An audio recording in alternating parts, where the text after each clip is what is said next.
Hello everybody, this is Lee Phillips' Journey of Truth. It is 6:21 this Thursday, January the 8th. We are here at City Hall for the City Council meeting tonight. We're broadcasting a little bit early because we don't want to miss anything.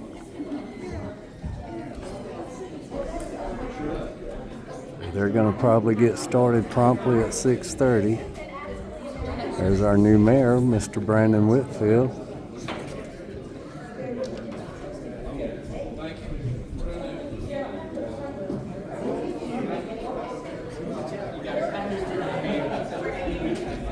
And I'm hoping that my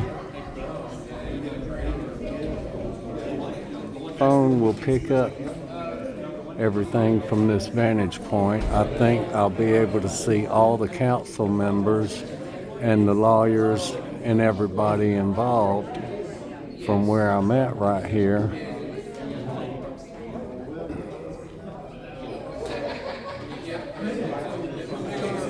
Shouldn't have to do any moving around or adjusting during the procedure. Alright, I'm going to be quiet and we're just going to sit here and relax for a few minutes. Take in the sights.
No, they don't.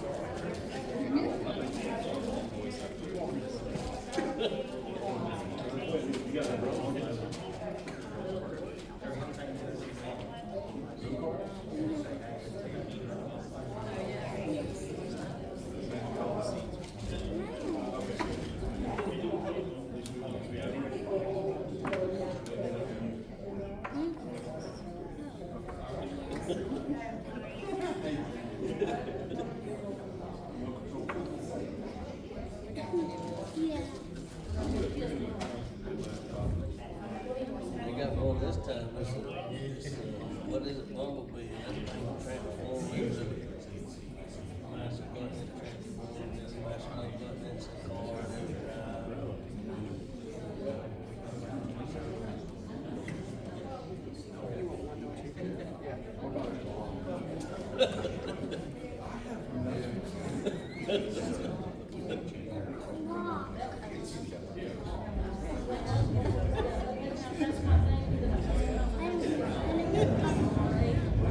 he's got one of those.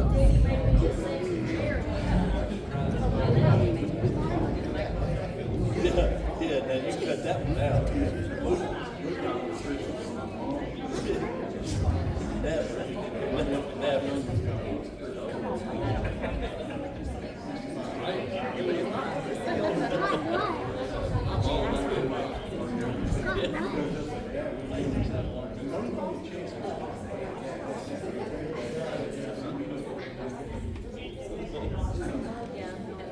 Hey.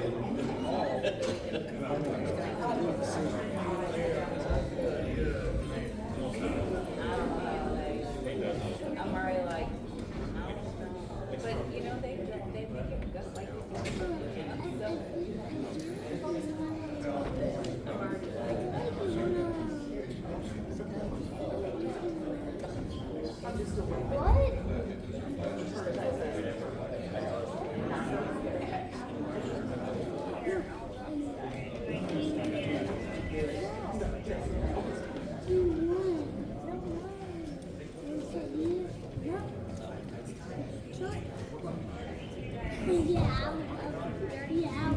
He's hiding. He's hiding.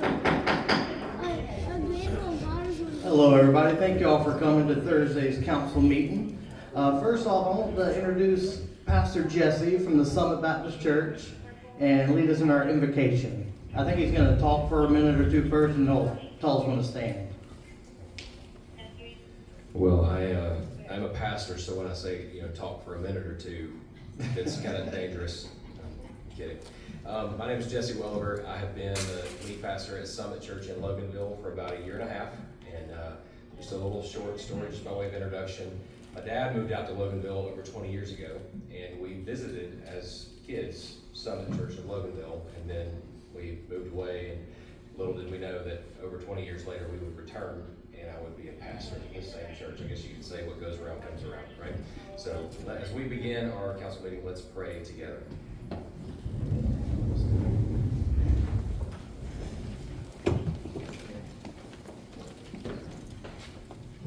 Father in heaven, hallowed be your name, and we ask humbly but confidently that your kingdom would come and your will would be done on earth and here in Loganville as it is in heaven. We first give you thanks first for the grace of life, of friends and family, and a place to call home. And we thank you for the city of Loganville and all that make up what a wonderful place it is. And we thank you for Jesus, your son who you sent to die on the cross for our sins that we might have eternal life if we would trust him. Lord, we know that we often fall short of your standards and we often fall short of what we should be. But Lord, we are ever grateful for your grace that you apply very, very graciously to us. Lord, we are so thankful for this community and all of the people that make it work. I thank you for each council member, and I pray that you would bless their lives, their families, that they would know your grace personally and experience your love in a very profound and personal way.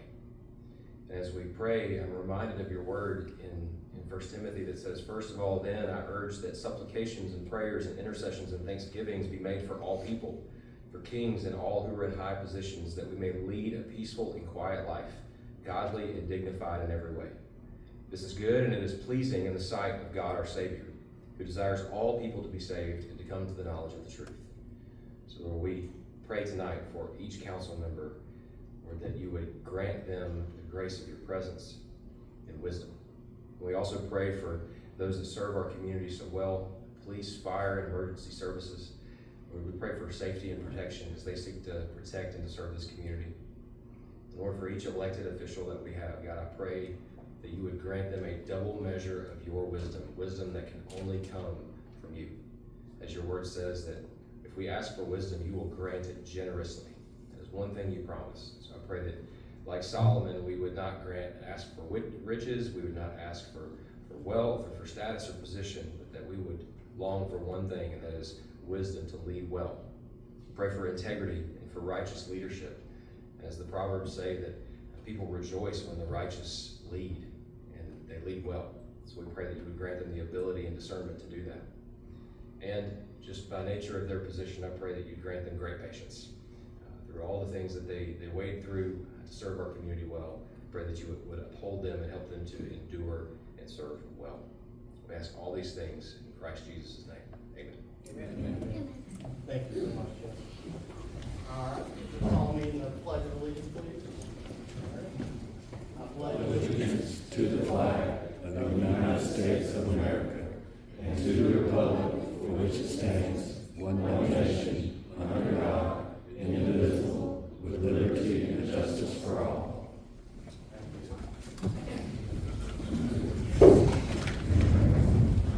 All right, before I ask for the adoption of the agenda, Danny wanted me to ask council real quick about our group photo. If y'all want to do it on the 12th of next month. So it'll be the Thursday council session, so we can all be here and dress, we usually, dress nicer on Thursday, so we could be here for a picture, group picture. What time would you want us to be here? You think maybe 6? If we need to, I guess, if people come late, it could be a little bit later, but we'll aim for 6. All right, thank you. Now I'm going to call for the adoption of the agenda. Are there any additions or subtractions? I'd like to make an addition to process. Okay.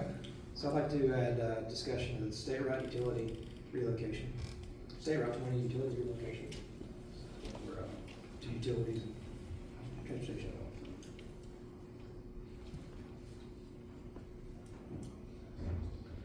All right, I believe Melanie, you're about to say. Yeah, I have one as well. I would like to add under Wes's committee, a discussion about our parking lot out here.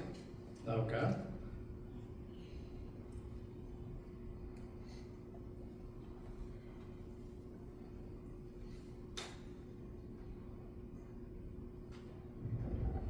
Any more, or is that it? We good? All right. Can I get a motion to adopt the agenda as amended? So moved. So we got a first by Keith, and then a second? Second. A second by Patty. All in favor say aye. Aye. All right, thank you all so much. So we have the consent agenda in front of us. That's everything that we approved Monday night. Can I get a motion to adopt the consent agenda? So moved. All right, got a motion. Can I get a second? Second. All right. All in favor say aye. Aye. All right, and for our roll call, sorry, I passed over that. We are all here tonight. Danny's here. He just left us somewhere. All right. So up first is Planning and Development Committee. Lisa Newberry. Thank you, Mayor. So tonight we just have a couple things, and I'd like to open up for discussion on a couple other things. So we talked about this back in, I think it was the December council meeting, that we have a couple of vacancies coming up on the Planning and Zoning Commission. That one of them is Keith, because he was newly elected here, and then we have 3 others that are coming. Their term is up. So we'd like to put out the applications beginning on January 15th through February 27th. And then after the application process closes, the copies of those applications will go to us. And the goal is to have the new commissioners sworn in the April council meeting. So just an update on that. Any questions? What were the dates again? January 15th through February 27th. Up through February 27th, okay. And it's to fill 4 seats or 3 seats? 4 seats, it's Keith, and then Tiffany, Joshua, and Michael. All right, run that by me again. Keith, Tiffany, Joshua, and Michael. All right, and this, was it 2 of those, their term was up, correct? 3. 3 of them term was Yeah. up, okay. Sorry, Lisa, but I misspoke earlier. It's Toyin's seat is the one that is up, not Michael's. Okay, it's 20, okay. Okay. Yep. Thank you, Robbie. Okay, the next step is Town Planning and Urban Design Collaborative. They want to do their rewrite, part of the rewrite ordinance is for us to hold a meeting with the public. So the first kickoff meeting is going to be February the 3rd at 6:30, and it's at the Rock Gym.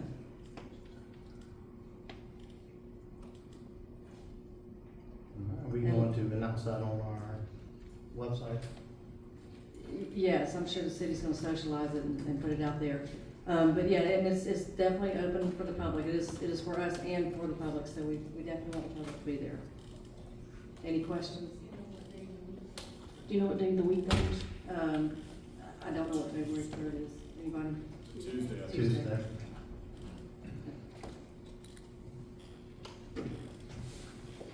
This is a very citizen-centric policy that we're trying to write here for the city limits of Loganville, so that the more citizens we have to be involved, the better it will be. So I please implore any citizen in the city of Loganville to come to this if you have the time. Absolutely. Okay, so next up is item number 3A. And, you know, I've always said that as times change, we need to change with the times. So I'd like to open up discussion with council on 3 different matters. The first is code enforcement. And I want to start out by saying that we have a code enforcement gentleman, Brandon. Is Brandon here by chance? I know he's not, okay. I just want to say that the council, and I speak for everybody, that we think he does a fantastic job. If we could clone him, we would, and in fact, we think he's doing such a good job, we'd just like to add another Brandon. So I'd like to talk to everybody tonight. I've talked to Danny, I've talked to Chief Lowry, got their opinions, but I just want to share with you all that it is clearly my opinion that we're at the point where I think we need to add another code enforcement officer. So I'd like to ask council to consider this tonight, and in all fairness to Danny, if that's what council wants to do, then it's January, he's going to be preparing the budget, so we need to give him that information now so he can work that into the budget, which we approve and starts in July. So with that being said, I'd like to open that up for discussion and see what y'all think. Well, being public safety, I tried last year to do this and was told that if we did certain things last year that we would do this year. And since I didn't know what committee I'd be getting, and I waited till Monday, so I appreciate you taking the initiative and going out with that. I'm wholeheartedly for that. I think Brandon is a fantastic job, but he's just one man.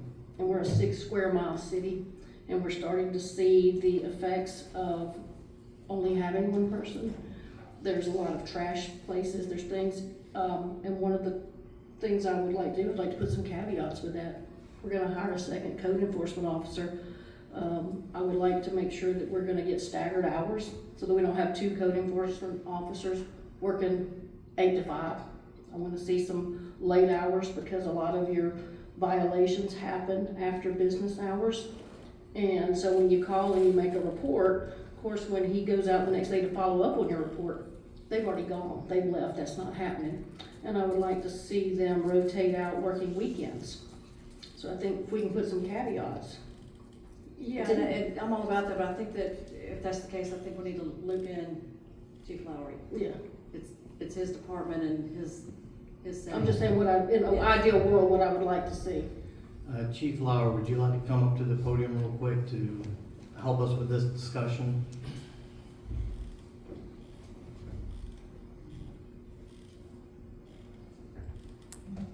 So, we've done some things that were put in place. Brandon is going to, we're going to alternate his schedule to get some weekend hours as best we can, and that'll be starting pretty much immediately. Chief, is the microphone on? I don't think so.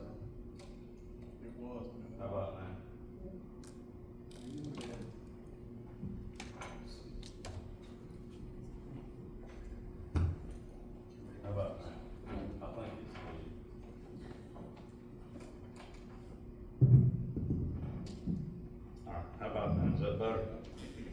So what I would say is Brandon is going to be, we're gonna alternate his schedule.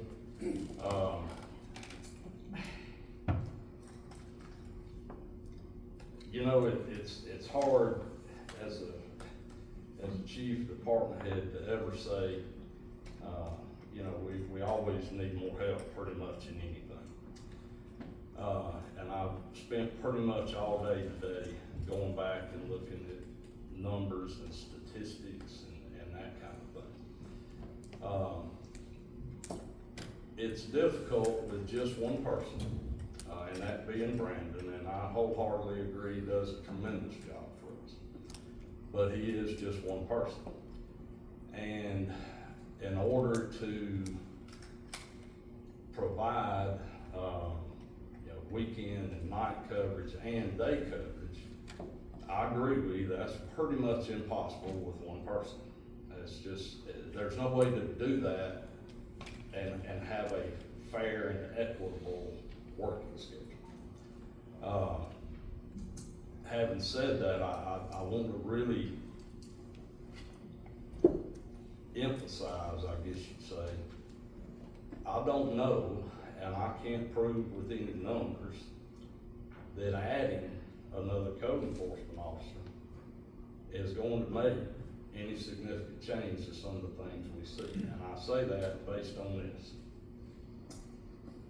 People have been dumping illegally in Loganville and in Walton County long before I was involved in law enforcement. They're going to continue to do. Making extra laws or adding things does not always, there's no way to measure, and this is something that we deal with in law enforcement. I can tell you how many arrests we made for any crime you want to know about.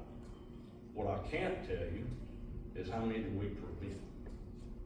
I can't tell you how many burglaries we prevented by checking buildings all night. Okay? There's no way for me to measure that. So I can't stand here and tell you, if we add this code enforcement officer, this is what's gonna happen. I don't wanna do that and then that not happen.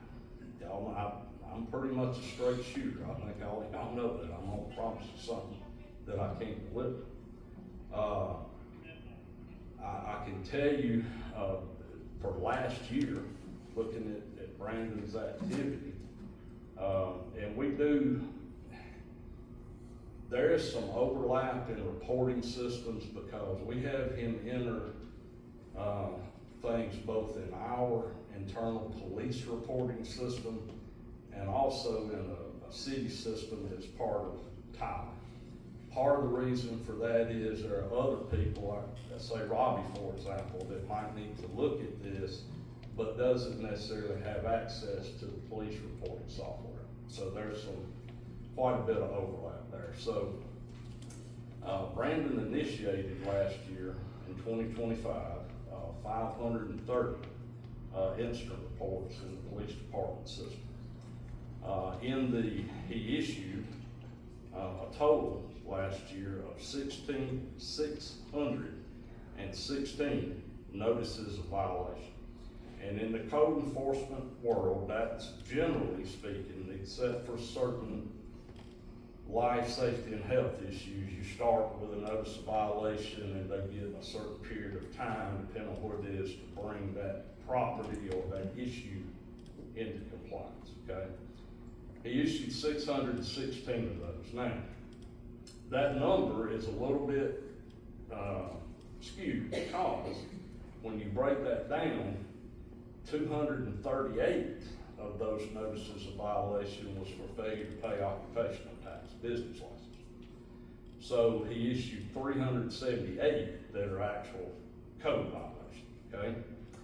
Now, once that time runs, at that point, if they don't come into compliance, or if it's an issue that merits a citation immediately, he issued 60 citations that went through the court system, resulting in fines collected of $11,200, okay? Because so many of these things require And the goal of code enforcement, and it's quite a bit different from law enforcement, the goal of code enforcement for any city, any county, any state, the goal of code enforcement is to get these people to bring their properties into compliance, right? That requires sometimes giving them time to do that. There are exceptions to that, certainly. There are exceptions to that. So I can't tell you that adding a code enforcement officer is going to significantly change anything. I would hope it would, but I can't promise that. I think you can see from those numbers that Brandon is busy. He's out there working. He's issuing the notices of violations. He's following them up with citations when that's appropriate. And some of these properties may require 2 to 3 visits to that property. It's not necessarily a one-time thing. It may be one incident in our system, but it may require multiple visits, phone calls, emails, all kinds of things. So even though he is certainly gainfully employed and busy, I can't honestly stand here and tell you that he's overwhelmed, okay? I can tell you, quite honestly, if you're asking me what I really need, I need officers more than I need a code enforcement. I'm just gonna be straight honest. The last time we added a patrol officer, and we added a detective, we added a DA guy. The last time we added a single patrol officer to Loganville Police Department was 2015. That's a long time. And where that puts us, and I didn't come up here to stand and say, oh, woe is me. We do the best we can with what we have.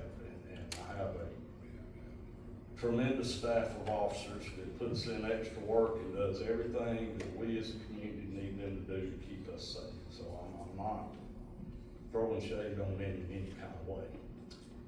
But we have 20 assigned patrol officers. Well, you have to keep in mind that those guys have to have a number, they have to go to training. Well, training does not always coincide with a rotating 12-hour shift, okay? They have to have time off and vacation, they get sick. And just like firefighters and EMS personnel, we're going into people's homes when they're sick, and we're not immune to that. So our sick rates are actually probably, and I don't know if Ainsley would have any way to know, they're probably higher than some other departments, truthfully. They get injured right now as I stand here tonight. I've got one that's out pregnant. That's not necessarily an injury, I know. It's gonna result in injury before it's over with, I'm sure. But anyway, but I've got 3 guys out right now. I've got one with a knee, one with a shoulder, and one with a back. I've got 2 in the police academy who don't graduate until April. Even after they graduate, they gotta go through a minimum 90-day field training. So that puts us in nearly August before they do me any good. I've got another one who just graduated police academy and is doing a tremendous job in his field training. But he's still 2 months away before we can release him. That many people down, y'all, out of 20 is significant. We've kind of held 2 positions that are allocated somewhere else to other assignments, but I can't put them there. I can't. I don't have anybody, right? So they're having to fill in on these patrols. So if it's the council's wish that we gain another code enforcement, I promise he'll work, or he won't work for us. We don't tolerate that. He'll be out there working, and I'm sure he'll produce and meet some of the goals that you would like to see. No doubt in my mind about that. But if you're asking what I really need, that's what I need. Chief, how many deputies do you have on your 12-hour shifts On 12 hours? Yes. At On full your- staff? Yes. I've got 5. You have 5 deputies on? Right now, we're working shifts with 4 and 3. Okay, sure.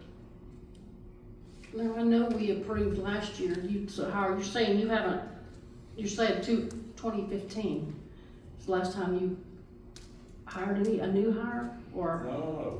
I didn't understand what you said. You said No, something about 2015. Our authorized strength for patrol has not changed since 2015. Okay. We had the detective, we had the evidence technician, we moved some things around. When I took over as chief, we actually combined 2 positions, which was the assistant chief and the major. So Greg's, since 2022, is wearing 2 hats. As assistant chief. He still commands the patrol division.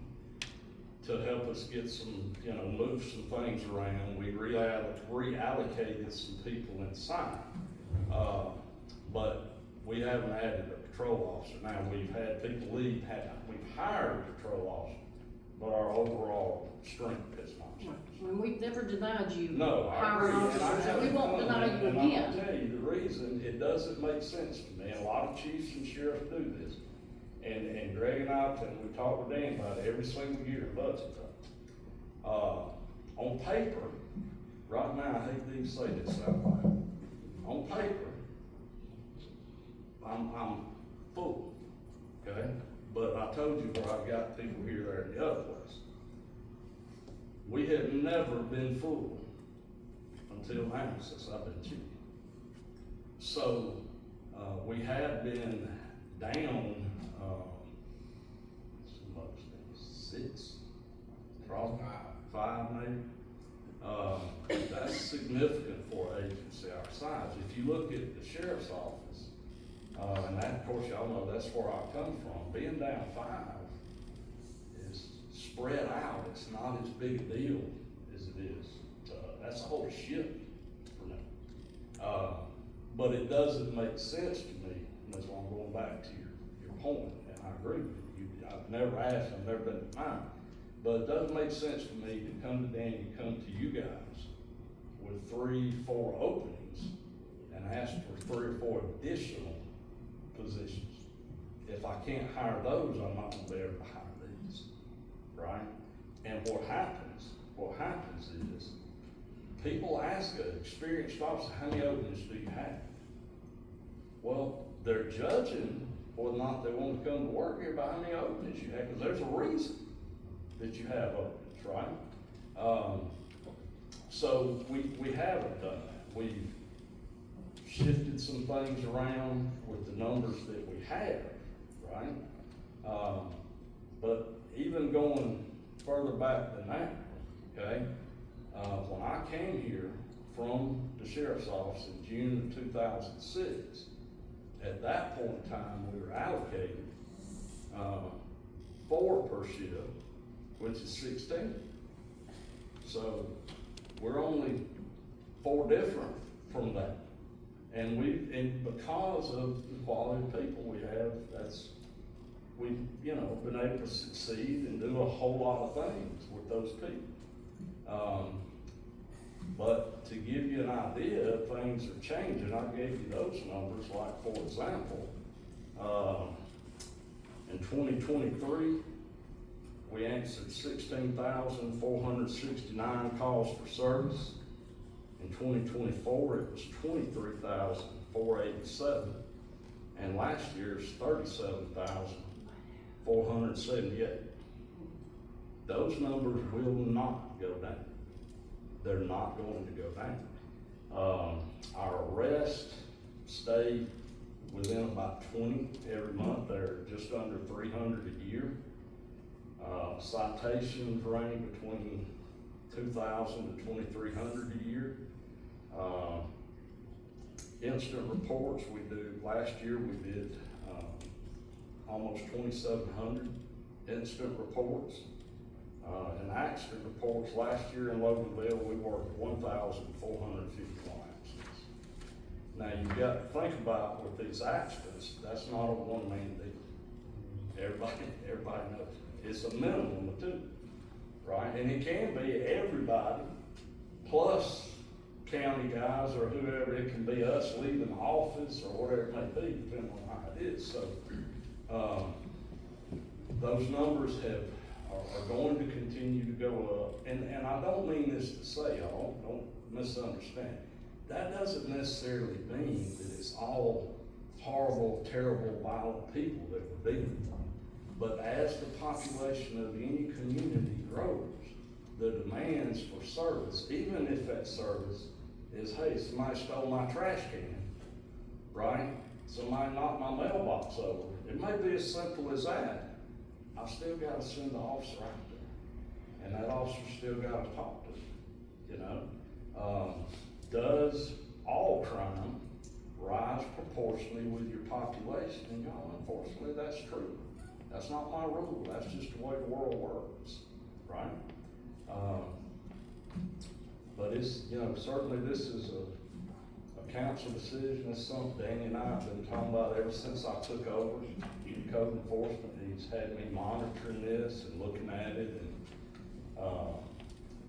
and that kind of thing. And you know, we discuss it.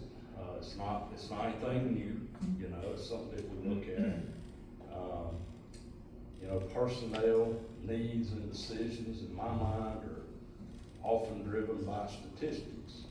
I mean, that's the best measurement that you have. We will certainly, if that's the, you know, the way the council wants to go, we'll certainly put them to work. Chief, I have one more question. Sure. Have you put in for additional officers this year? No, we haven't submitted. Okay. Are we going to submit more officers? I'm gonna ask for them. Okay. How many are, just for the record, how many are we actually looking to? My desire, where I hope to start, Yes, and certainly, I've been doing this a long time, I understand how the budget process works, but, you know, I would like to add one per shift, which would be 4. Okay. Excellent. And do you think as a preventative measure, I'm sorry, Patty, having officers on the street actually more patrolling actually keeps down on the dumping as well? You could actually have people working 24/7. Sure, I mean, I would hope so. So it kind of goes twofold there with that, so it would also I help. think, you know, look, you can look back, and I'm being totally honest here. When I first came here, okay, our guys wrote way more, significantly more traffic citations than they do now. Part of that is driven by the other demands for their time and service. Part of it is driven by y'all, and I'll just tell you, you know, when I never worked patrol here, obviously, but when I worked patrol in the county, you go out on the east side of Highway 78, it's like shooting sitting ducks. Everybody is flying. It's easy. You cut through me, it's hard for us to even get turned around now. Y'all drive through it just like we do. And, you know, I'll be honest with you, I done got old. I don't like hearing sirens anymore. It makes me cringe when I hear these guys have to turn a siren, you know, because they're trying to drive through all of us. But I am a firm believer that active patrol, giving these guys time to make stops, so when the crooks do come through here and they see blue lights all the time, it makes them, maybe they go around us, you know, and it'll be somebody else's problem. I hate to say that, but I'm the chief at Loganville, not the whole world. Is this a case of it's either or? No, I'm not saying that, no, absolutely not. I mean, I think we can,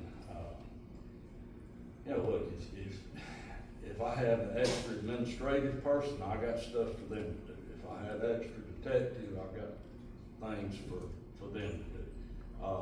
My point, I hope I didn't misconstrue it, was, if I'm at what do you need right now the most, that's it. I'm not saying that I can't use them, and we certainly will, you know. And honestly, it's significantly less of an impact to the police department budget and Danny's overall budget to hire a code enforcement officer than it is to hire a police officer, significantly. I wouldn't be scared to say it's probably half the cost, you know, because you don't have all the equipment and things that go along with it for code enforcement. Even though we do, our code enforcement, we do issue him, we require him, and I don't say we require him, to wear a vest when he goes out. Because he probably makes people angry as often as we do, honestly. So. Does he But think, no, Chief, it's definitely not. does he think he needs help?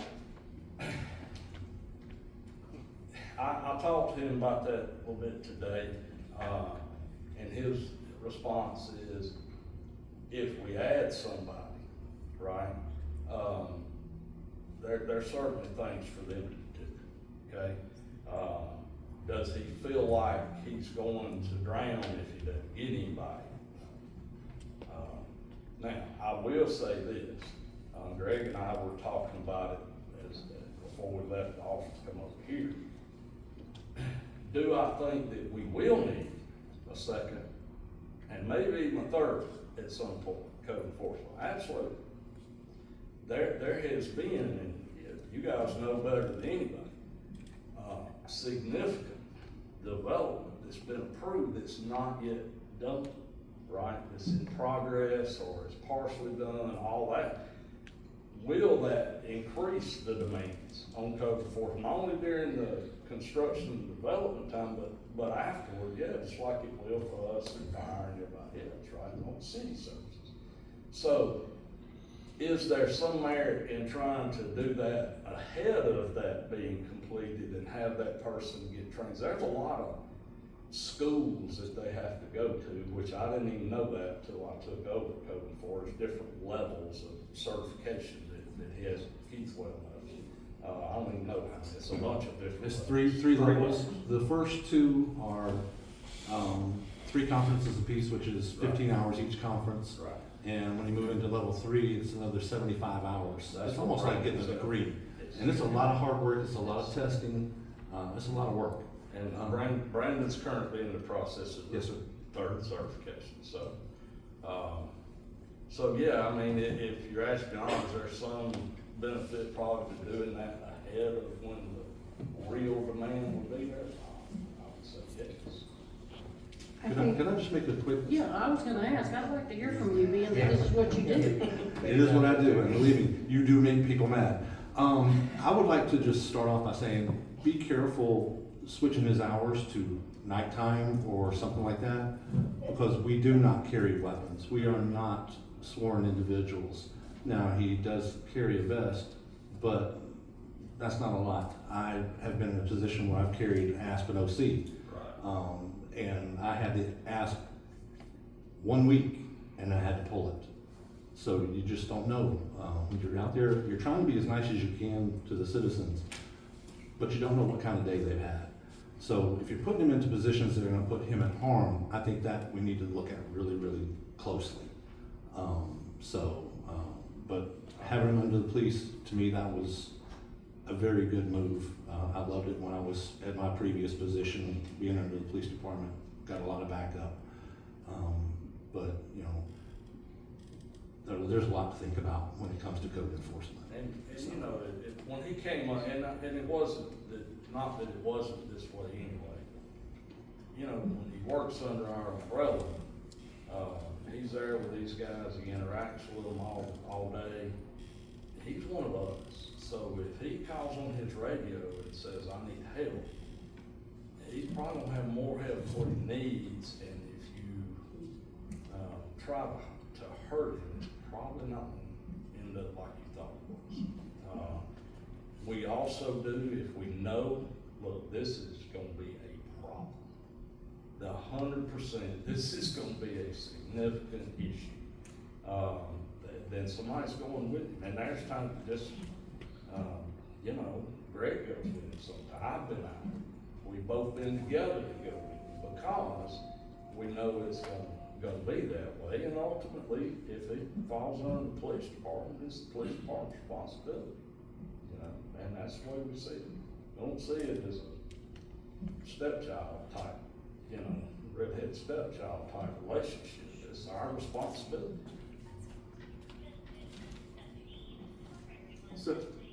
So you started off with, saying, it's hard to stop the illegal dumping. Yeah.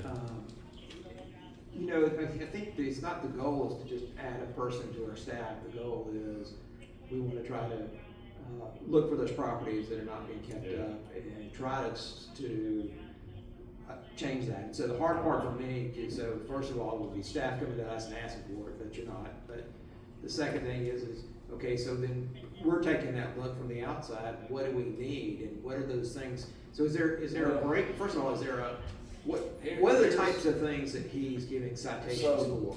That's a very good question. So most of them that end up going to court are related to illegal dumping.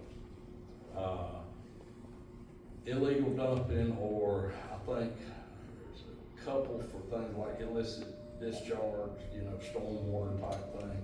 But the vast majority of them that end up before the judge are illegal dumping.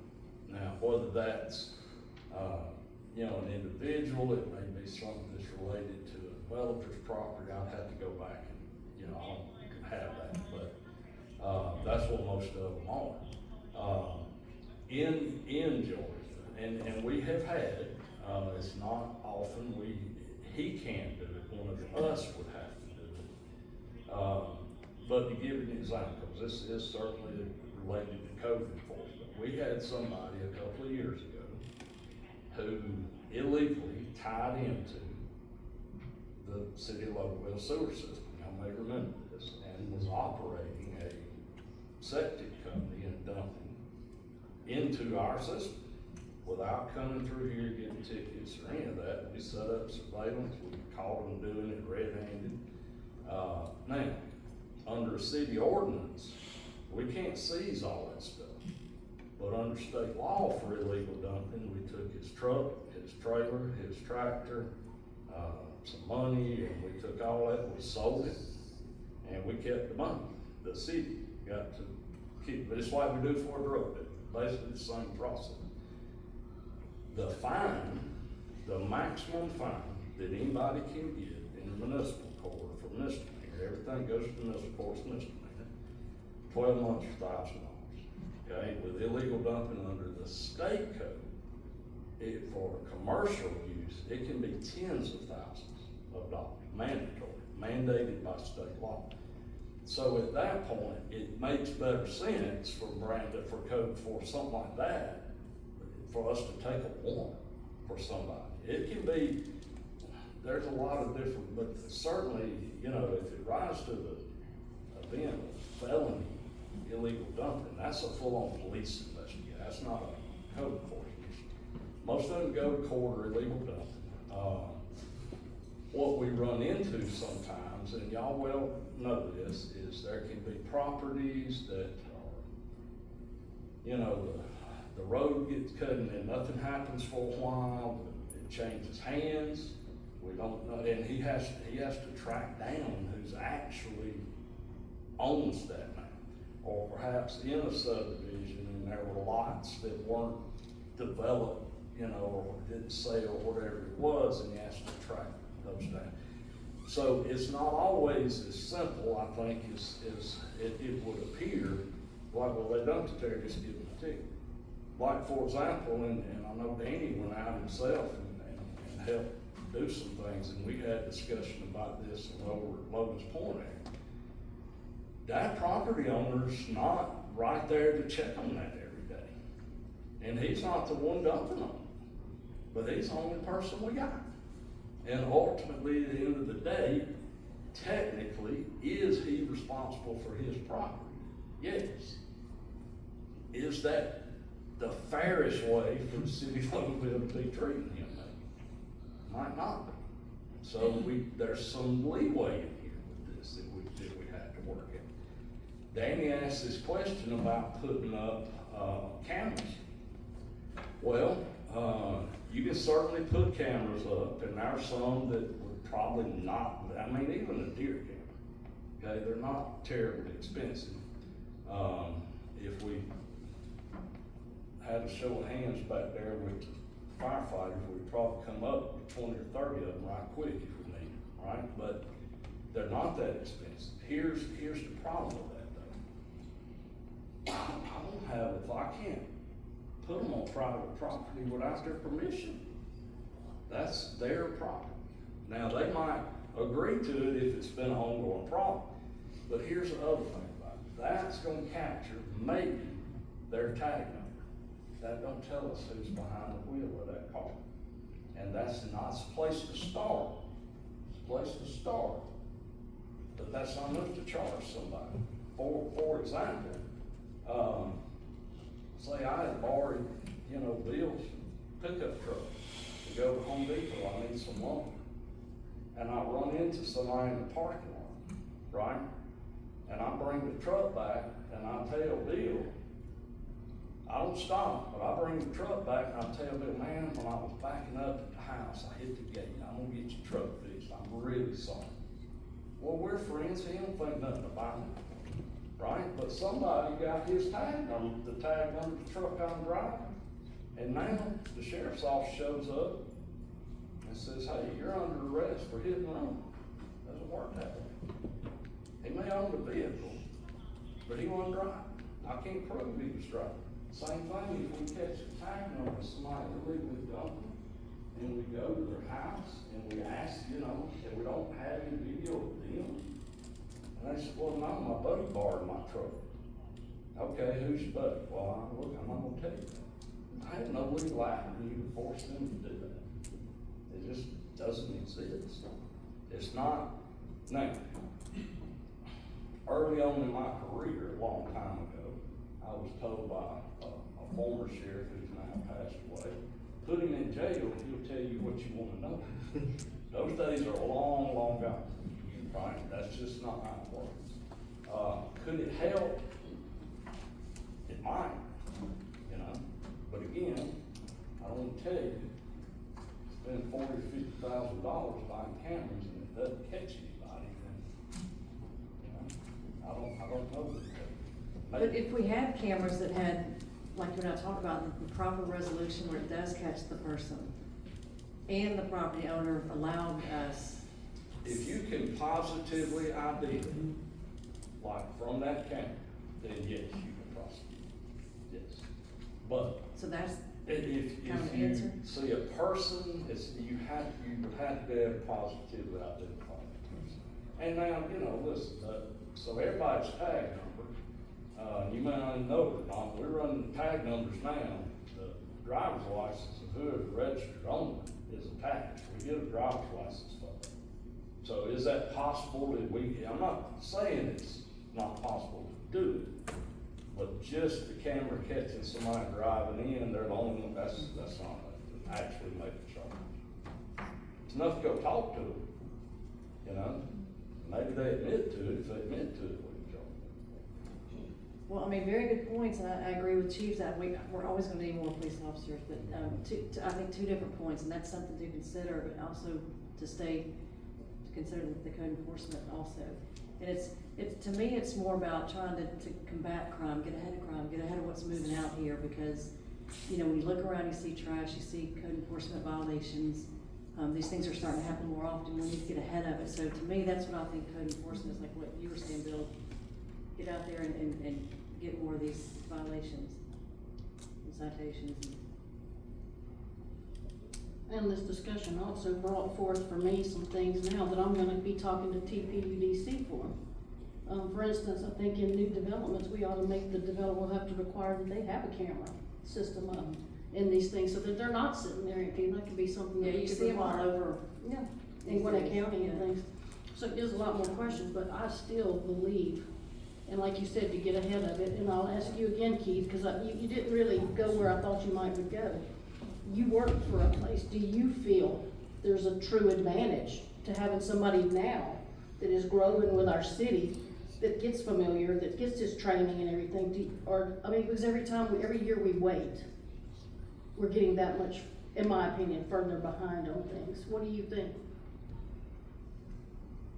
From my background, I say, yeah, let's go ahead and get it going. But hearing them, the chief speak, it needs to probably be tied in with adding to his force as well. Exactly, okay. But yeah, and I could go through a whole lot of stuff that I've been through, and we can talk about that one-on-one if you want to later. But, yeah, it's something that the city does need to look at. If it happens this year, great. If not, you know, it needs to as soon as possible. Mhm. Thank you. Yeah, and And we that's, do both, Danny. It really just depends on what the numbers show when we start doing the budget. I mean, 4 officers is over $500,000 just for 4 officers. And I can tell you the court revenue is going down every single year. Speaking of court, can I ask a question Well, real is that quick to because the we chief? don't- Go ahead. On the code enforcement stuff, I think you kind of alluded to it, and I think I caught up on it. Are the citations that Brandon issues, are they criminal misdemeanor? Yeah, Okay. it's a city ordinance violation. Okay, all right, because there are some jurisdictions that don't go with Yeah, criminal misdemeanor. the way that ours is set up, it's a city ordinance violation, just like if you got this on the conduct. Okay, thank you.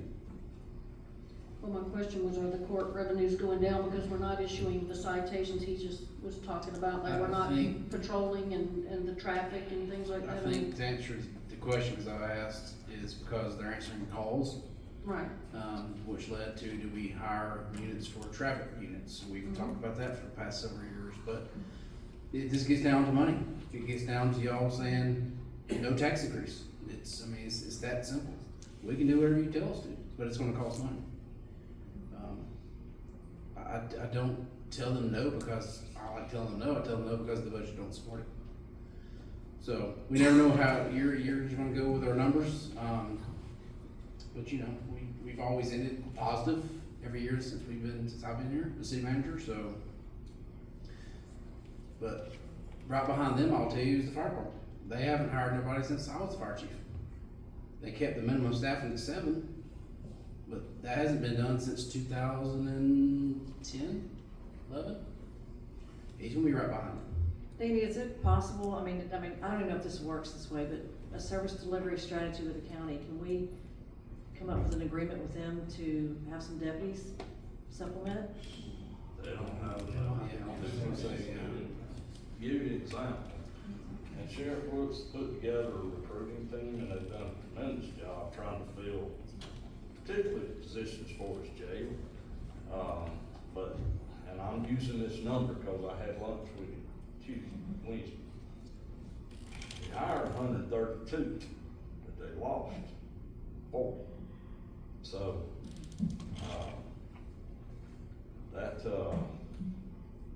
they're not gonna do it for free, I can promise you that.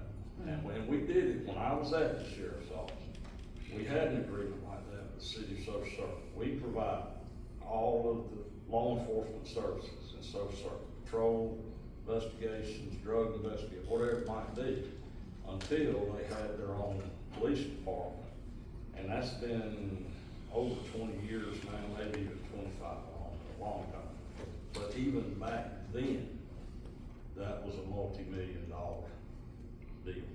It would be significantly more than that. And keep in mind, the sheriff of Walton County doesn't really have to respond to the desires of the city manager of the county. He's a constitutional officer. He doesn't have to respond to the Well, that's why I said I don't know how this County works, manager. thinking out of the box. Yeah, I understand, but that's probably not. If we need them, they will come, I'm sure. They always have, and they always will. But trying to mix the two is just honestly not gonna work. Danny, what would be a starting salary for a code enforcement officer versus a policeman? I know you I alluded just to it. looked at it, I told you, 46, wasn't it? 46,000. Versus a police starting salary? Police starting is 53. But then you're looking at the vehicles Right. and the equipment, It's things The like $140,000. that. benefits, the insurance, and all Yes, that. ma'am. It's $140,000 per police officer. Do what now? It's $140,000 per police For officer. everything? Just for the salary, the car, the vest, and the insurance.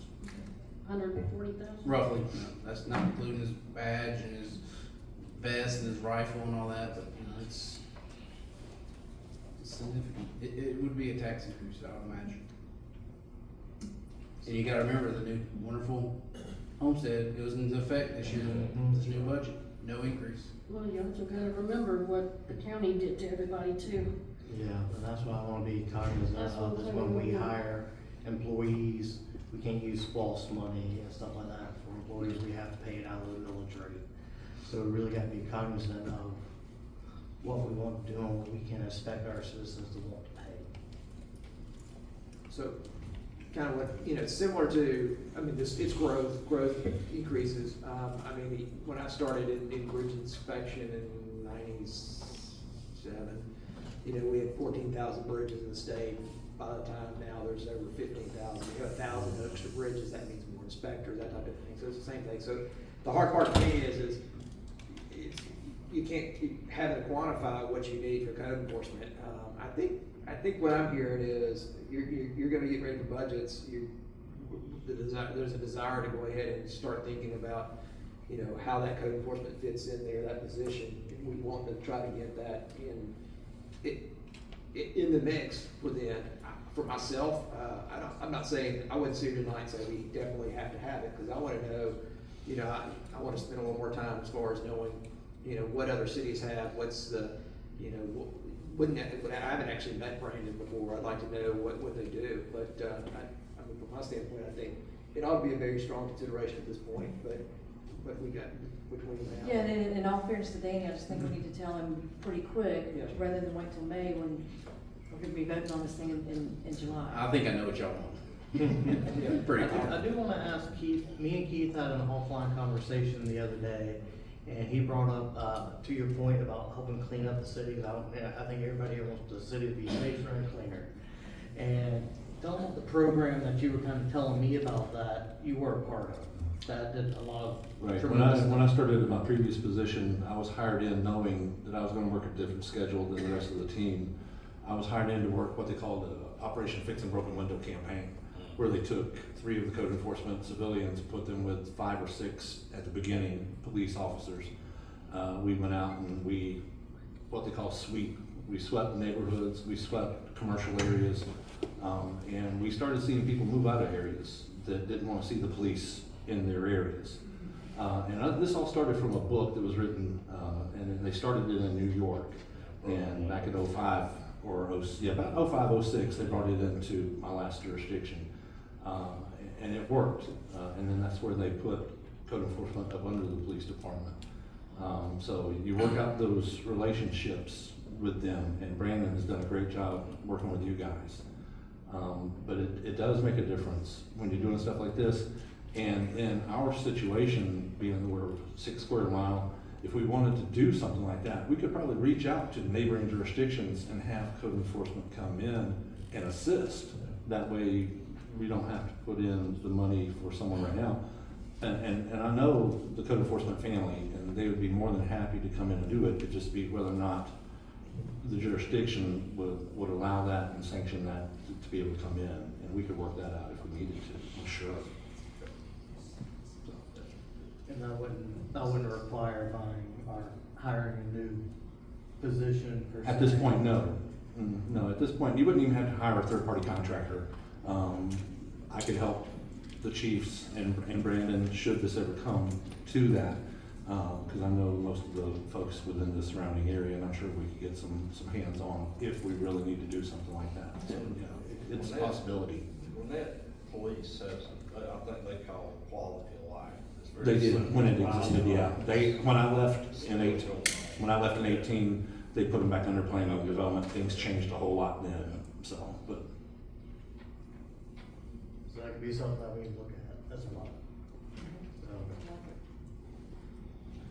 Okay, so enough on code enforcement?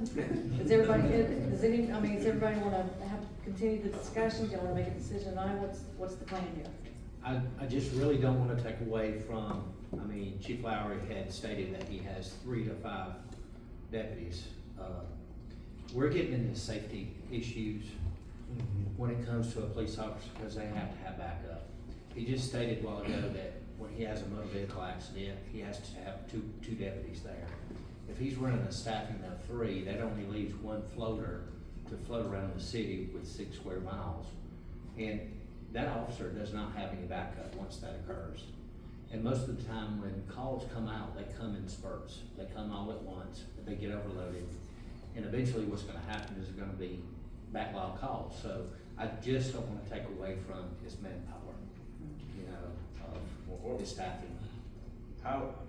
What if I do this, is we're said that, you know, we're getting ready to start the whole budgeting process. I'll shoot for the moon and we'll see where we end up. And then y'all come back at that Yeah. time. See what we. Yeah, I like Right, it. that's what I was gonna suggest, at least put together a package, let us see what it's gonna look like. In the budget, I mean, we'll put the budget together. Yeah, okay. I'll let you know what the numbers look like when I, And this let me- time in March, April probably. Let's wait, Danny, get. Okay. Thank you, Chief. Real quick, I know it's 7:30, we were talking about our, worst case, we could put this for January for next budget, that way we don't have to fund it half the year. And then we know we would have one, so maybe it could be 2 police officers, 1 code enforcement. There's a million ways we can go, but Can we'll you work with definitely. that, guys? Chief, can you work with 2 and 1? Yeah, we can. We're not saying that, Danny, we're not saying that. There's a debt creative schedule. I understand. We'll make We wanna keep those minimum staff before we need to. Okay, so, and Chief, a couple other things, and actually more for Paul.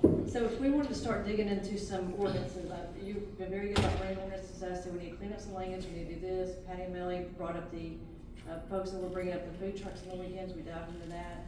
So can we, as a group, decide that we want to dive into some ordinances that are outside the rewrite and maybe bring them up to date? And see if that, we can change some ordinances maybe to help them? I don't know, you know, I'm just saying suggestions. And what we talked about behind the scenes, y'all, was addressing blight properties, vacant houses, and of course the trash has been illegally dumped. And Keith, when you and I. Yeah, I wasn't sure before I got in here how deep this rewrite is. Is the rewrite gonna be just on the zoning ordinances, Paul? Okay, cause I mean, at that, I don't know how much it would entail, or would this company be tasked with what, No, they're Lisa's just talking about to do? No, they're just doing your zoning ordinance. Right? Okay, so I didn't wanna create any more money with the third party contractor. Maybe something we could look at and just do those on our own. So, and I don't think it warrants a lot of discussion tonight, but do we all agree that maybe blight properties and Sure. vacant houses, we can address some of that? I can tell you, there are a couple, it's not a significant amount, it basically needs a little tweaking. And that's something that, you know, I can do through Danny, I mean, really, probably relatively quick. Yep. That would help just the wording and, you know, things change over time. So yes, there are some places that need to be. Okay. So that'd be something you'd be good with working with Paul and then getting I'll that send back something to us. in the next day or so. Okay. Thank you. Okay, and as you all know, we just voted on put 10 more flock cameras out there, so, and you and I had a discussion about this, and that, although you're very pleased and very happy with the 20 cameras we have citywide, I'd like to see, you know, suggest maybe think about putting in the budget that, I know we always fund these through the confiscated funds, but maybe through the budget, we can add another 10 cameras to fill in, as you said, some of the gaps. We're looking, the flock, and I've said this probably to y'all retired here, flock is the biggest game changer in the Yes. history of law enforcement. It has, it's solving crimes that honestly would not get solved. And the list is just exponentially, it's bigger, bigger, and bigger. What we're doing with deciding just very quickly where we need these cameras is we look not only where we have them, but we can see where everybody has them around us. So we look at where Walton County has them, Gwinnett, and things like Rockdale, Newton, everywhere that's even close. And we try to plug in, and that's what everybody else does. And we'll, you know, our goal is as time goes on to, you know, evaluate where these are. And as I told Lisa on the phone, we even found that just moving one of the cameras a few hundred feet made a big difference. And there's no cost to us to do that. The only thing we've got, I think, 2 or 3, I'd have to look, I know it's 2 that are still waiting, you know, permitting, through DOT because they're on state routes, but all the other ones that are on, our streets are already up and operating. Lisa, forgive me if I jump ahead of you. What about, Chief, I think we kind of briefly talked about this one time, a actual camera at the intersection of 78 and 20 that would record information for you guys, because I know the DOT camera doesn't record. Would that be a possibility? Well, theoretically, yes. The problem that you have is when DOT permits it, there's gotta be what they deem an appropriate location for that. And right there, as you know, there's not a lot of available space anywhere. I mean, there are some, but if the makeup of the roadway, the sidewalks and all of that is different. If you go up to, Highway 78, Brain Road, Old Loganville Road, and that area, Oak Road, all in there, Gwinnett, man, we were gonna put a camera up there. There's plenty of grass. There's a lot of room on the side road. But when that police department did it, so we moved ours down somewhere else. So when you look at the way that the roadways are made up right there, all the signage that is there, that blocks it, you gotta get away from that, all of that, it makes it more difficult. I'm not saying it's impossible, it makes it more difficult. Now, having said that, we've got cameras in as close as we can get them, that if you're gonna go to that red light, you gotta go past this camera. I just was thinking with the recent events, if that would be helpful to you folks or what. And I know with the GDOT possible changing of that intersection, it's gonna make it things difficult Yes, too. it will change. Yes, sir. And it may make it so we can put cameras there when it's all said and done. Okay. And the point of all this is just that we see what's coming here, we see what's moving out here. It's just what little things can we do to combat crime and stay ahead of it, and to give you guys support. Hope y'all do the best we can. Yep. Thanks, Chief. All right. Anything else, Lisa? Yes, sir. Sure you don't want another hour? Thank you. All right. For finance and human. Spokesman from night, just There you go. There's nothing for finance and human resources tonight, correct, Danny? No. All right. Now for public safety, Melanie Long. Thank you. Chief Tim Johnson has got a presentation tonight, so I'm just gonna turn the floor over to him because that is all I have on mine.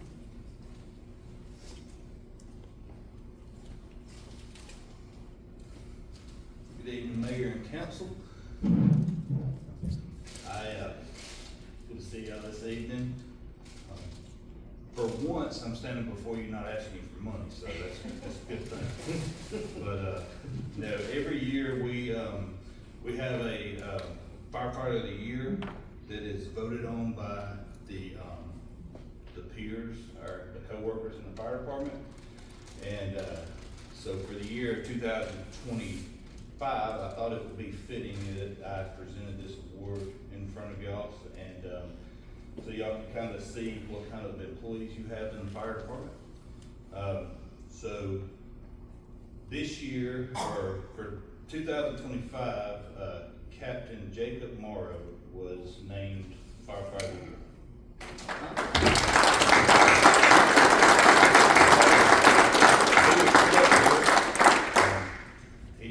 I told him he only had 50 minutes for a speech, but no, I'd like to read just a couple of the letters that people wrote about him. He was promoted to captain in July 2024, and so I won't read who wrote it about him, but so Chief, would you like Jacob to join you? Yes, I will. Thank you. I asked him to come over. His lovely wife and children may want to join. So, one employee said, Jacob Morrow is my nomination. This is more of a personal thing of helping me as an officer, which in turn helps the department be better. We have a good working relationship and communicate any problems or issues that we may have and get them handled. He's always willing to help me out with any problem I have. He is the one person I can count on for anything.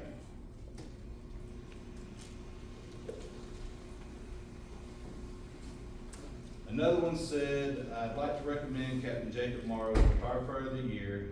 He had a huge impact on our crew this year, not just through hard work, but through the way he leads us and influences the guys around him. Captain Morrow drives the machine that attempts to obtain excellence day in and out on our ship. Captain Morrow is the type of firefighter who steps up without being asked. He sets the tone on ship, keeps the crew motivated, and is always willing to lend a hand or share what he knows. His attitude makes the stations and the ship a better place to work and helps everyone stay focused and confident.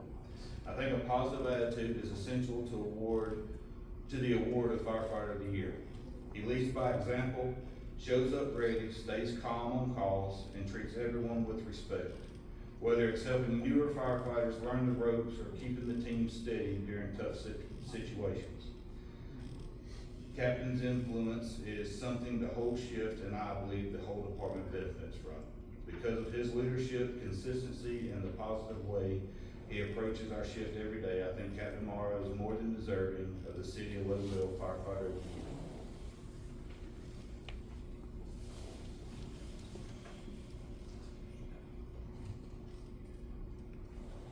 Captain Morrow is the hardest working employee Loganville Fire Department and the city has. He is always looking to help the department progress. He puts the department first. He never is one to sit around the station. He stays busy cleaning up, repairing the apparatus for the station.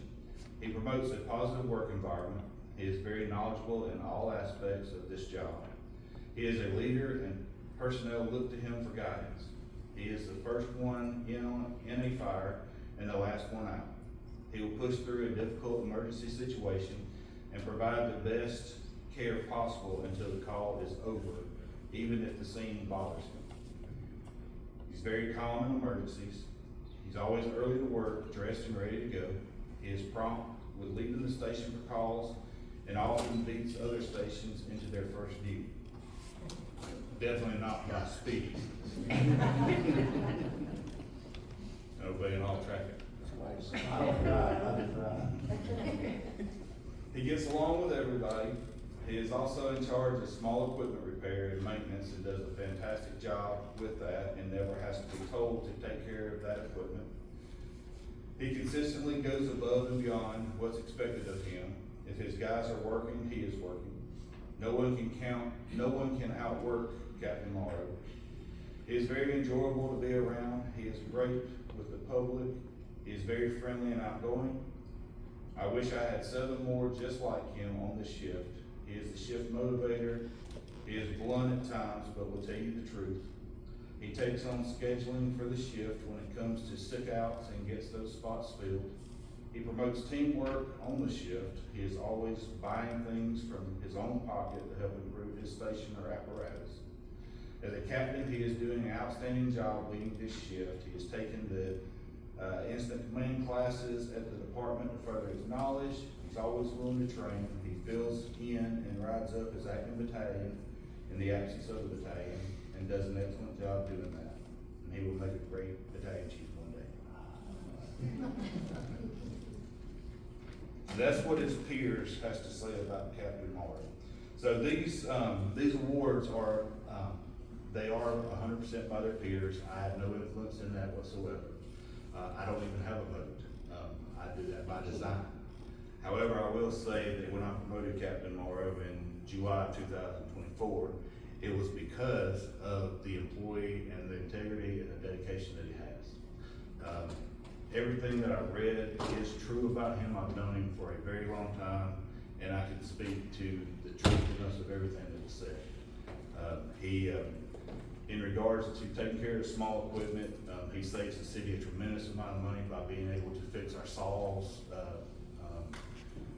generators, lawnmowers, weed eaters, things of that nature. We do not send those out to be worked on. He does it in-house. And he's gonna owe everybody who wrote letters a steak dinner. But, I do appreciate the hard work and dedication that he is, and I agree with everything that was wrote, and I do wish I had a department for it.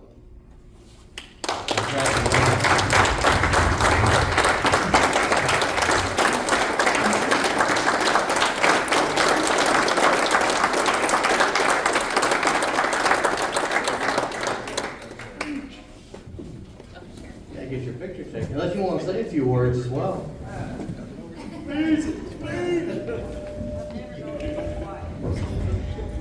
Those that don't know, his lovely wife Sarah is Chief Pilcher's daughter. She probably started the fire service before Jacob did.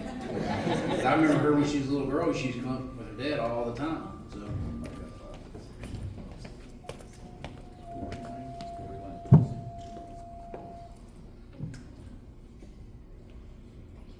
Supposed to kiss him, Tim.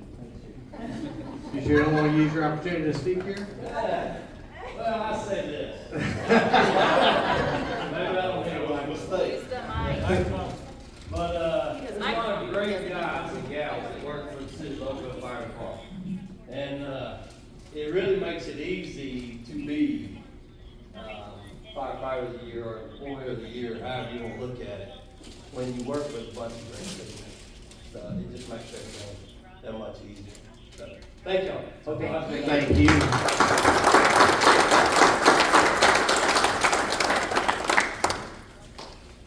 And that is all I have.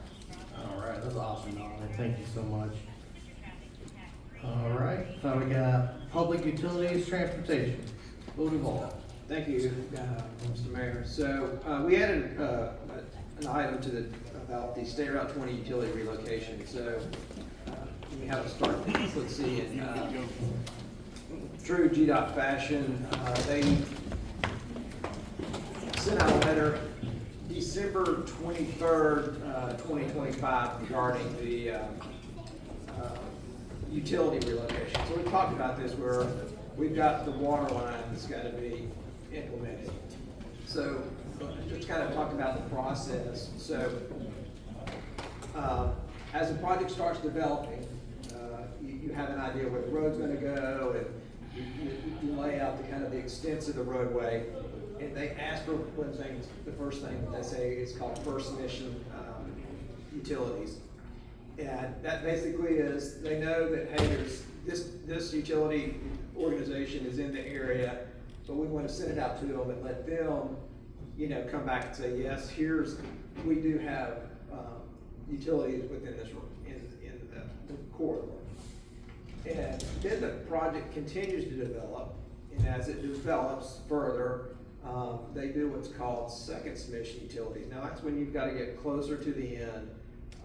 And I know Danny's pulled his hair out and multiple times about this, but it gets close to the end and they say, they send this out, so now they know where the utilities are, but they want the utility companies to actually map them on there and have them tied in on the plans. And they'll do it where, and I'll start off, they'll say, this is the 24 series plans. And you say, well, what's a 24 series plans? Well, they break a plan set up in all these different series. So I'm pretty partial to 35 series because those are bridge plans. Sometimes I like 32 series because those are wall plans. But the utilities go on what's called the 24 series. And so here's the roadway, and they'll have, let's say they have a power line that's going down the road. It's got a certain symbol for it, and it might be in the way, so they'll X out that line. And then they'll say, here's where the power line's going to go. So that's where it's going to be relocated to. And 24 series is fine. And so they know, when it goes to, and they set up agreements with utility companies so that when projects let, that power line can get out there, and as part of the process, then they can relocate it, right? Well, we've got a water line out there. And so, yes, we've shown it out. We've shown it on the 24 series. We showed it there. And we showed that we have to relocate it. And then the next step, since we own the utility, because it's not the same as having the power company go out there and move the lines, we've got to come up and redesign and move those, have those water lines moved. Well, that's very intensive. You've got to have all the types of, what's the elevation of those pipes, and what are the connections, and every time there's a bend or a change, an angle change, or ties in, that all has to be designed. So it's pretty intense work. And that's all handled in the 44 series, which we pulled, tooth and nail. We were under the gun to get those done. We needed them done too, because to go in the plan set, it generates another thing, because we don't want to have to pay for it all. We want GDOT to pay for that relocation in what's called utility aid. And there's been a lot of back and forth, and if you can attest to that there's been a lot of back and forth about, is GDOT going to, are they going to provide that state aid or utility aid or not, or whatever. So we're still working toward that. So what this effort came up to is we thought we all had it in there. We paid for it. We had Wood do the work. Lo and behold, in the letter that came out December 23rd,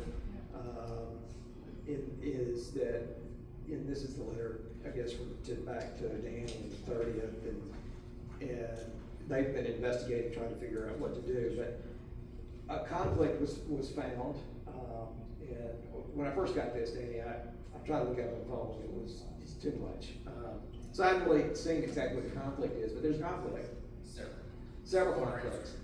And so the next step is we've got to go back to Kathy Wood, and they have to adjust those pipes and redo some engineering on it, and get that put back together so that we can, have that 44 series done.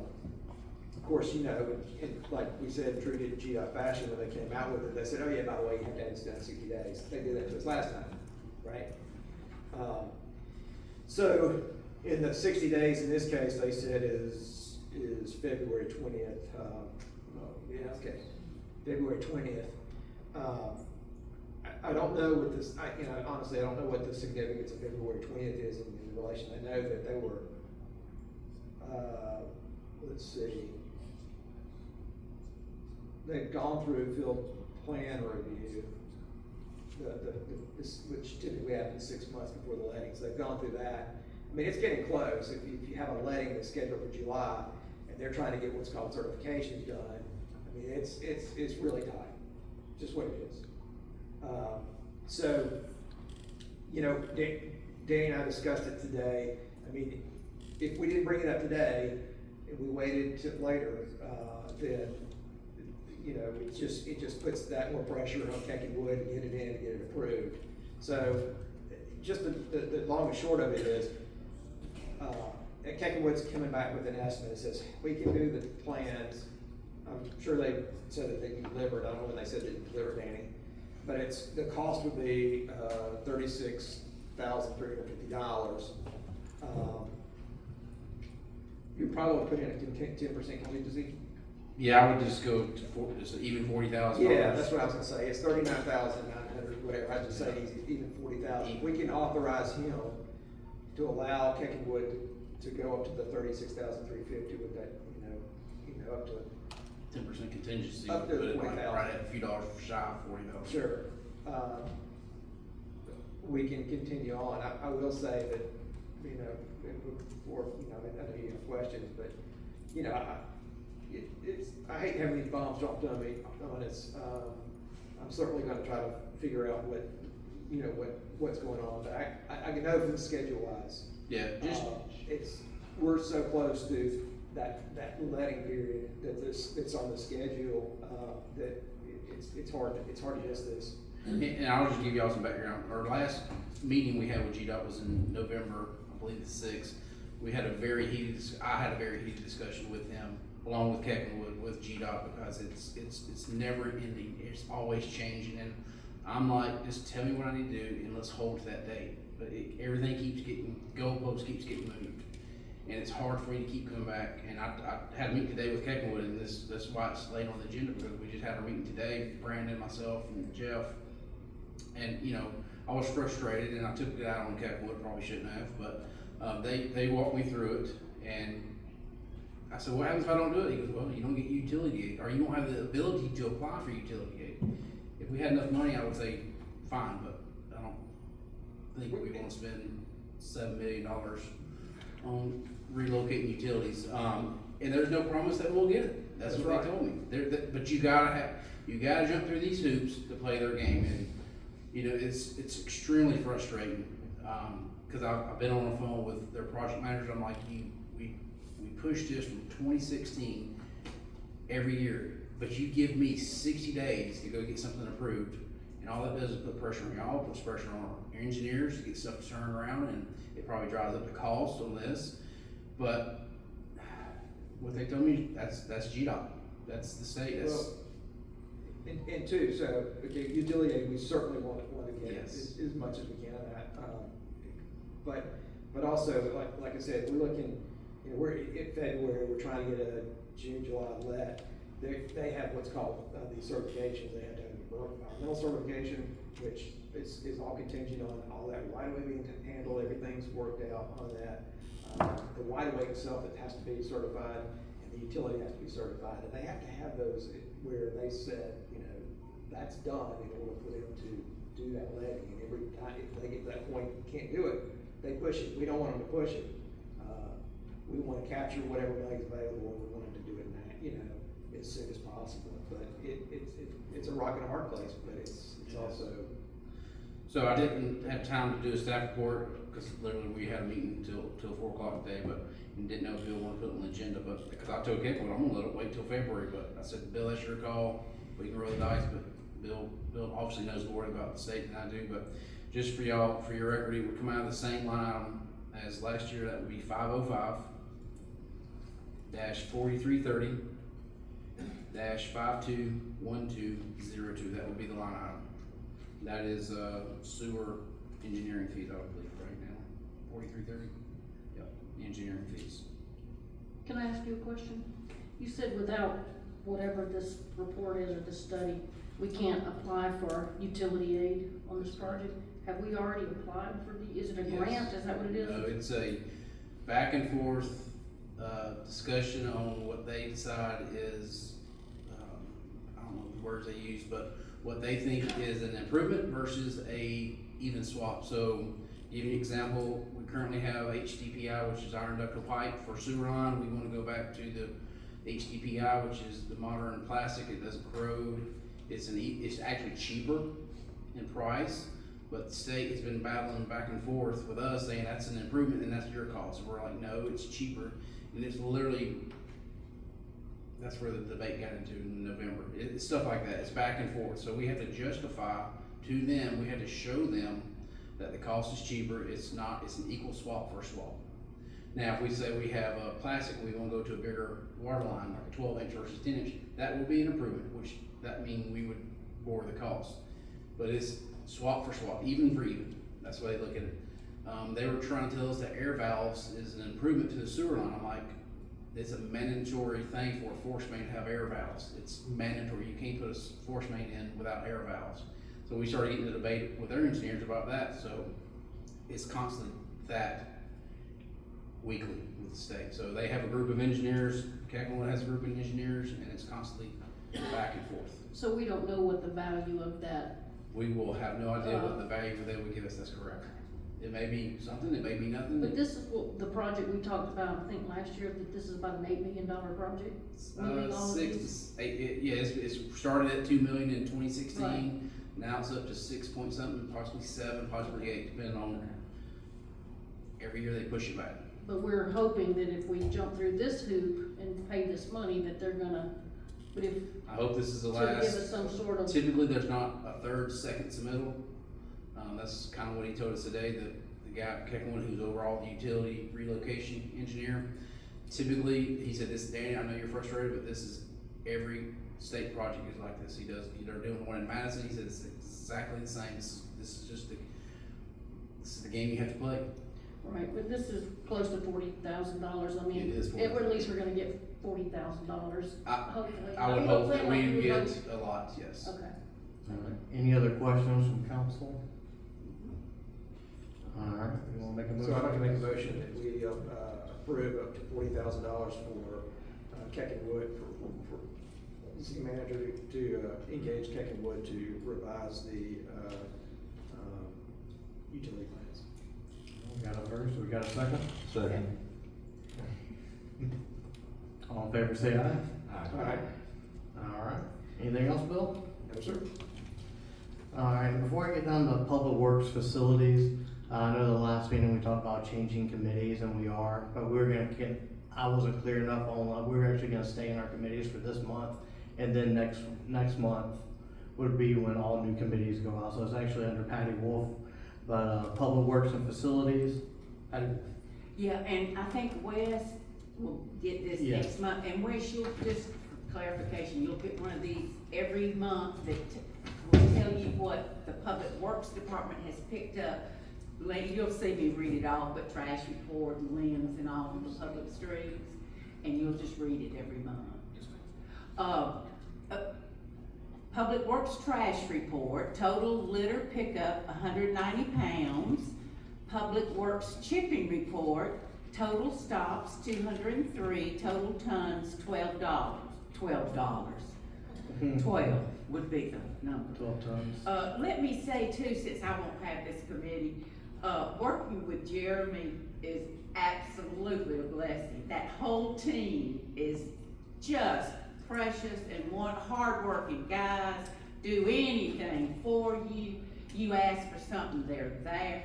They do so much more than you would ever imagine that they do. Pretty much anything that's done in the city, building wise, or if there's a pipe that bursts, or just anything that litter, when we have any events, they're out picking up litter and changing the trash cans out.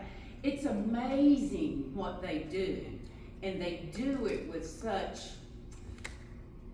a blessing. I don't know anything else to call it but that, and I just want to thank them for allowing me to be a part of their team, not a part because I hadn't picked up any trash or done anything, but just being able to watch them in action has been a real joy. So Wes, you got a lot to look forward to. They're very good people. Actually, Ray Martinez got a few grills donated from, I believe it was Home Depot, correct, Danny? Yeah, it was Home Depot, and gave it to utilities and public works for everything that they do that's unseen for our city. So thank you, Brandon, and your team as well. And you also be working with Dustin as well, who's in charge of facilities. Yeah, I forgot about Dustin. Dustin equally, I just haven't dealt with him as much, but if you need anything done, like, the Anna Holbrook building, that was Dustin and his team. So it's just good people, just good people. And Melanie, you had a parking lot discussion? Yes, I'm sorry, yes. Oh, you're good. I promised, well, we've had 2 citizens have some accidents out in our parking lot, coming to city council meetings, and over the Christmas holiday, an elderly lady came to my shop to visit me to show me her injury that she had sustained and she's finally healed from. It's 2 people, the exact same incident, and neither one of these people have any desire to sue the city, but you're gonna get that one person that's going to. There's no lights out here when we have meetings, and they've tripped over the speed bumps that we have out here. And so I would just like to open up a discussion on, and this will be your committee, but that's what I'd like to open up discussion on, about looking at lights for the area, to light it up, to keep the people that do come to our meetings, keep them safe. So that was all I wanted to bring up. I don't think anybody here's probably got a problem with that. I know we have a bulb out here that we've tried to keep replacing. You get some lights. You've done it before. Just let me know. Yeah, Alright. so, Many Danny, lights. anywhere, I'm always gonna be in favor of lighting projects. Yeah, I haven't heard about the lights, but I heard about the handicap. We had a handicap, but the reason it got moved, and don't quote me on this, but what I believe was, when you put a handicap on the front of City Hall, the doors are opened up into the traffic. That's why they got moved to the parking lots. So, but I'll get with fire marshal's office and let them tell me where they need to go, because they're the ones that will regulate that. They're the ones that adhere to that law. So I didn't hear about the lights, but I did hear about the handicap. So that's the reason it got moved, because it was up front, but then we moved it to here and out in the parking lot. And it was because you didn't want your cars opened up into the traffic when people come through, cut through, or come to City Hall. So we'll handle the lights. Okay, thank you, and I'm sure she appreciates that as well. Thank you for bringing that to our attention. All right, and there's nothing is there anything else, Melanie or Patty? No, well, that's Wes. Ask Wes if he has any. Well, Yeah. no, it's not Wes, it's Patty. Never mind, I'm all confused. Yeah, that was my fault, everybody, again. I should have clarified that we were gonna continue with the committees that we have for this month. I think it, it'd be odd to change like in the middle of it. But anyways, I won't believe there's anything else for Economic and Development Committee report, correct, Danny? All right, now we're down to City Manager's report. There's a football game on we need to watch. I have heard. All right. And Paul, anything for the city attorney's update? Just the one item you have before you, this charter update that we spoke about on Monday. Because it is a home rule charter change, I need a motion to approve it tonight, and then we'll have a motion to approve it again in February. It will advertise in accordance with the law and be posted at the clerk's office, Walker County Superior Court clerk's office as well next week. I'll be happy to answer any questions, but these are just cleanups to comply with, to get your residency requirements in compliance with Georgia law. Okay, well, actually, I've been digging into this, since Monday. I'm still not satisfied. I've reached out to the GOP, I've reached out to our, Walton County Board of Elections, I've reached out to the Secretary of State, I've reached out to the Attorney General, and everybody has different interpretation. Everybody has not clarified anything. I'm waiting on documentation to come back to, listen, I think we're a transient community, and I will not agree to, reducing our residency to 1 year. And until I'm 100% satisfied that there is no other option, I'm not gonna wanna move on this. And again, if this is mandatory, then I don't understand why we vote on it anyway. So I think the fact that we're being given an option tells us there may be something more to this. And when your own people all have different interpretations of the same law, I'm gonna ask that, I'd like to make a motion that we table this, and that to give me more time to get the answers I feel comfortable with. And also too, in that time, if we're gonna change the 18 to 21, that gives Paul more time to do that. We don't have an election for 2 years. I see no rush, so I'm gonna make the motion that we table this item. So we have a motion. Do we have a second for the motion? I'll second that motion. All right, before I take the vote, Paul, would you want to explain anything else in the discussion? I mean, if you table it's fine, and we just have to start it all over again because our ads have already gone, so the ads will be dead, and we'll have to start over again, which is no big deal. I don't know what else to tell you other than my 25 years with my bar card tells me that you took an oath of office to uphold the federal and state constitutions and laws as well as our ordinances. And the law is explicitly clear. There is no wiggle room on shall. And so at the end of the day, I'm just telling you what the law says, and this came up not through me, but came up from Danny because it was addressed to him in terms of, what are the risks? Well, there's a lot of them, but your Secretary of State can come in and say that we have a problem because they are charged with running our elections correctly. At the end of the day, it's what the law says, and it's cleaning up your charter to be compliant with Georgia law. But you have a motion to table, and that's totally fine. You don't have an election for 2 years, but we will need to run ads again, so those ads will have to be, they're already scheduled. I'll cancel the next 2 that won't run, and we'll deal with it on another day if that's what y'all choose to do, if your motion to table proceeds forward. Meanwhile, Paul, can you get the 18 to 21? I think you had to research something about that, didn't you? That is correct. We've not looked into that Okay. issue, and we'll be happy to look into that issue as well. Thank you. All right, any other discussion before I call for a vote? All right, so I will call for a vote for tabling. We got a first by Melanie, a second by Lisa Newberry. All in favor, say aye. Aye. Any opposed? All right, so it is tabled. Thank you. Now, do we have any executive session tonight, Paul?